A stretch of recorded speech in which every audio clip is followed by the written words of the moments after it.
What's up, family? It's Raphael from Utter Abundance. I'm doing these videos back to back, actually because they're related in my head, and I wanted to do this one first. I just had to address spirituality, so I wanted to talk about how alchemy joins spirituality and the worldly all at the same time.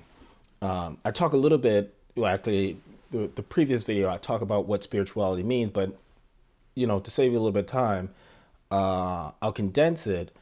When I'm talking about spirituality, I'm really talking about the pursuit of inner growth, right? This inner pursuit past the psychological level, like past, this is what my parents did to me, and this is, how it affects me in relationships. That's psychology.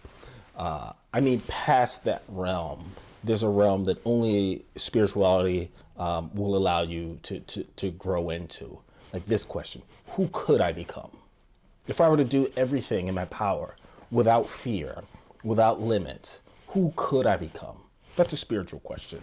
And that's really, I think, at the heart of what I'm talking about when I talk about spirituality. So here's what's really neat about alchemy. Alchemy asks you, by alchemy, I mean, whatever it is that you're trying to manifest. If you're trying to manifest something big, and I don't mean like a car, right? Like, anybody with a job can manifest a car. That's not what I'm talking about. If you are one of these people who has sufficient ambition that you want to have an impact on the world, that you want to change the way that people see things or feel about things or interact with each other, or maybe your ambition is to make not just like a lot of money, but like a lot of money, which has its own impact anyway.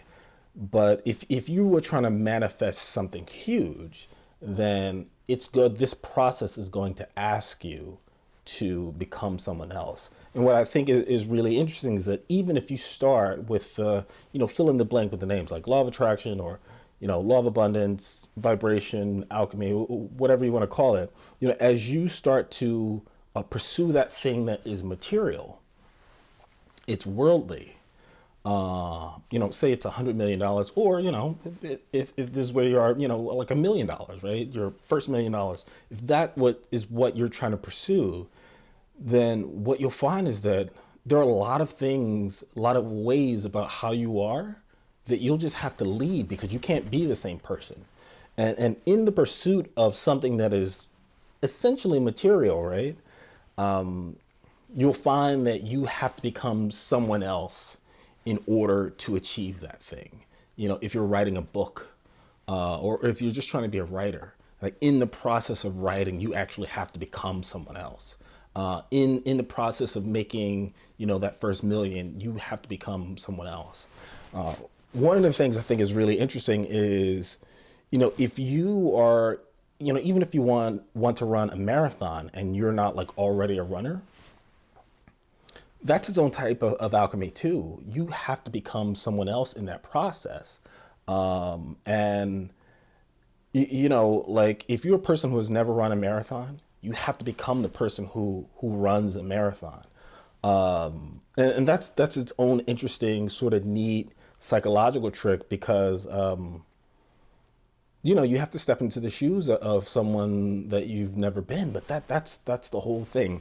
At any rate, I don't want to belabor the point. The thing that I think is amazing about alchemy is that even if you are pursuing something that is worldly, that is physical, that is monetary, in the process of you pursuing that thing, it will change you. It will change you in a fundamentally spiritual way. There's one person out there who I think is my secular spiritual guru, right?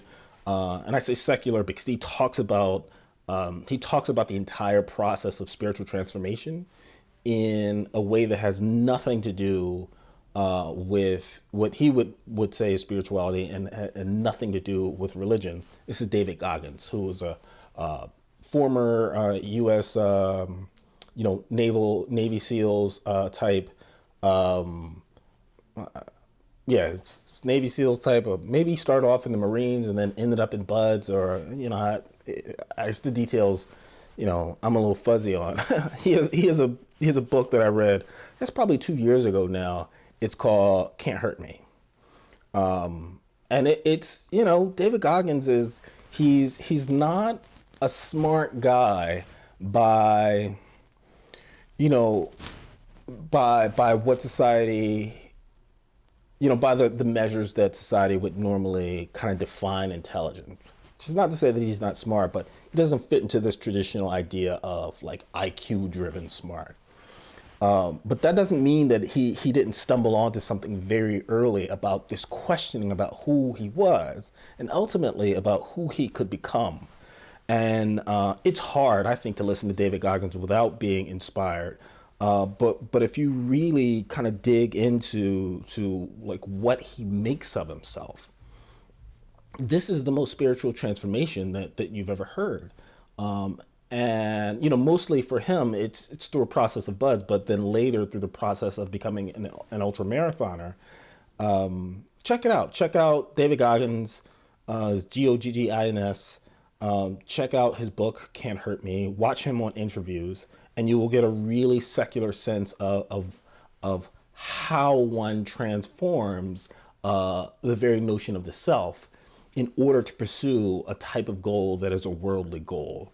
And the beauty of it is that, even if you're pursuing just this lane, the spiritual just swoops in anyway. And they're always connected. In fact, they're always connected. I think this notion of as you sow, so shall you reap actually shows that these things are connected. But check it out. Think about your own process. Think about who you need to become in order to manifest the things that you want to manifest. And know that ultimately these processes are ultimately connected. So, even if what you want is material, be fine with it, right? You're going to change who you become anyway. And who you're gonna become is going to be better on the other side.